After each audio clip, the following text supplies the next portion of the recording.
एक बार माता लक्ष्मी ने भगवान विष्णु से कहा कि प्रभु, मैंने पृथ्वी पर देखा है कि जो व्यक्ति पहले से ही अपने प्रारब्ध से दुखी है, आप उसे और ज़्यादा दुख प्रदान करते हैं, और जो सुख में है आप उसे दुख नहीं देते हैं।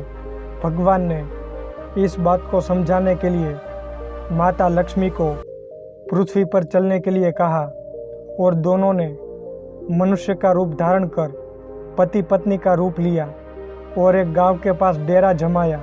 शाम के समय भगवान ने माता लक्ष्मी से कहा कि हम मनुष्य के रूप में यहाँ आए हैं, इसीलिए यहाँ का नियम पालन करते हुए हमें यहाँ भोजन करना होगा।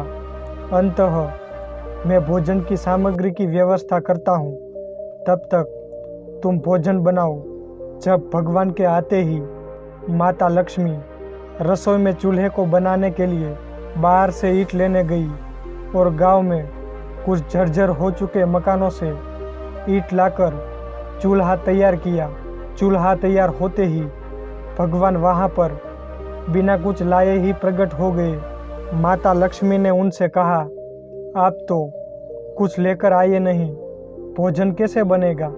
भगवान बोले, लक्ष्मी, अब तुम्हें इसकी ज़रूरत नहीं पड़ेगी। भगवान ने माता लक्ष्मी से पूछा कि तुम चूल्हा बनाने के लिए इन ईंटों को कहाँ से लेकर आई? तो माता लक्ष्मी ने कहा, प्रभु, इस गांव में बहुत से ऐसे घर भी हैं जिसका रख रखाव सही ढंग से नहीं हो रहा है।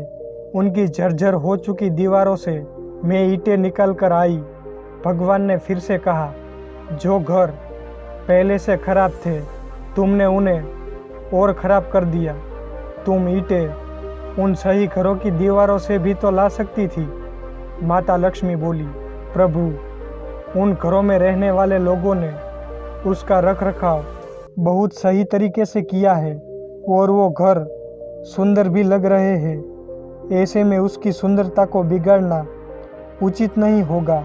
भगवान बोले, लक्ष्मी, यही तुम्हारे द्वारा पूछे गए प्रश्नों का उत्तर है। जिन लोगों ने अपने घर का रख रखाव अच्छी तरह से किया है, यानी सही कर्मों से अपने जीवन को सुंदर बनाया रखा है, उन लोगों को दुख कैसे हो सकता है? मनुष्य के जीवन में जो भी सुखी है वो अपने कर्मों के द्वारा सुखी है, और जो दुखी है वो अपने कर्मों के द्वारा दुखी है।